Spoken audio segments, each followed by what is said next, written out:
سلام، وقتتون بخیر. میخوام راجع به یه پدیده بسیار گسترده و فراگیر با هم صحبت کنیم. چیزی که من بهش میگم تغییر مفاهیم. این تغییر مفاهیم به واسطه جوامع مجازی و دسترسی بی حد و راحت مردم به جوامع مجازی بسیار گسترده تر شده. تغییر مفاهیم ناپسند رو تبدیل به مفاهیم دلپسند کرده. به طور مثال میگم، موقعی که من جوانتر بودم دزدی یک کلمه زشت و ناپسند بود و بسیار برخورنده، ولی با تغییر مفهوم اون به اختلاس، اونو تبدیل به یک مفهوم عادی و گاهی تحسین برانگیز کردن.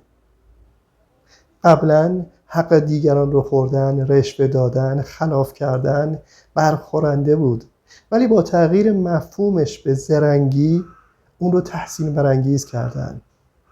توی جمعی بودم و آقایی داشت با افتخار از اینکه رشوه داده و کارش رو سریعتر و بدون دردسر انجام داده صحبت میکرد و دیگران تحسینش میکردن و به عنوان یک فرد زرنگ ازش یاد میکردند.